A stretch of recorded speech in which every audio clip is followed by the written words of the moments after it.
I come for you.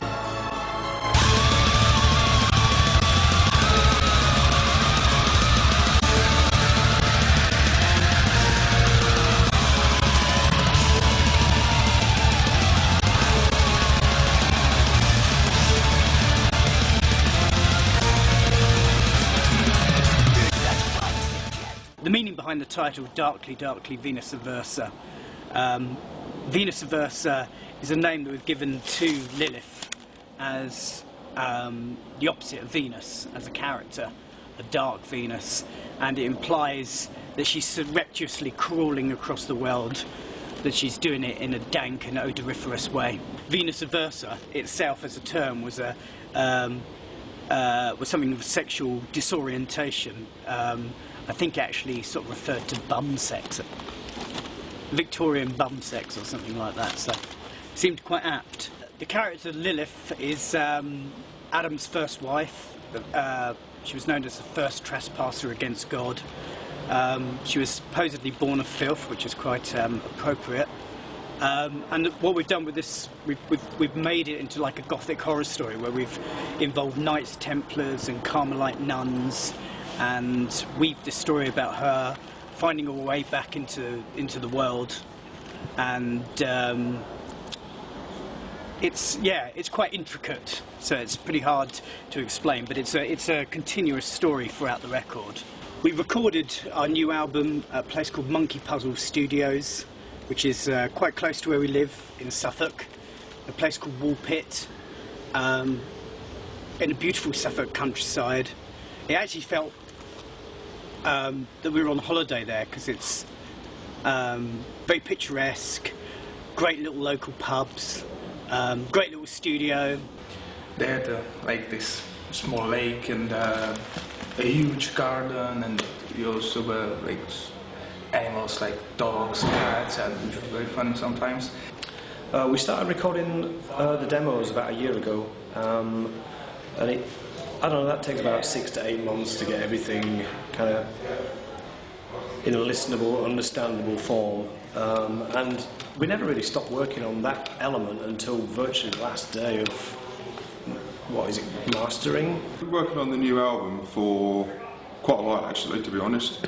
As in a matter of months, I reckon, when it was start, I reckon a good, from start to finish, but we'd spent 3-4 months in the studio, you know. This time I think it was much easier for us, to be honest, because this is my second album with Cradle, so the process actually was very creative and more relaxed for us, because well, it wasn't the first experience like it was for Godspeed.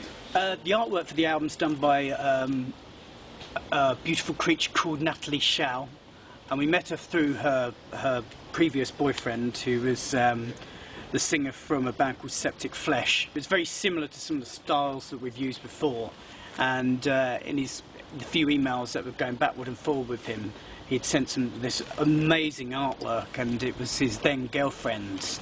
I was like, wow, sorry mate, but you know, and she's done some fantastic kind of dark fairy tale-like pieces in the past, and we just thought it'd be perfect. In fact, we started using her for a project for an orchestral album that will surface hopefully sometime next year.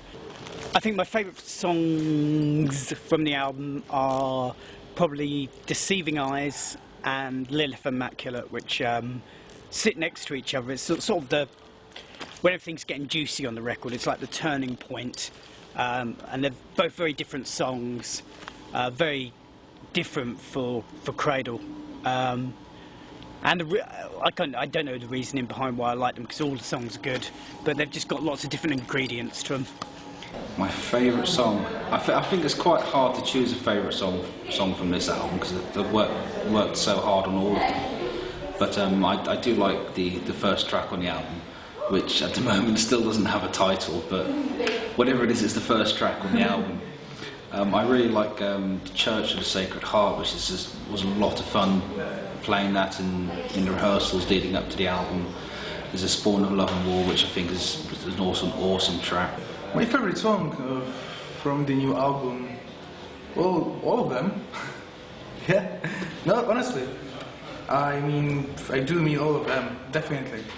So, I just love the new album.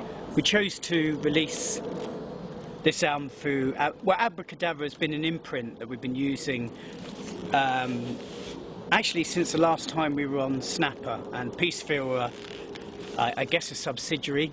Anyway, we want to be with someone where there's more interaction between the people and at the label and the band, and we have more say in stuff, and we get to work with people that actually have real passion about the music we're doing and the genre pull.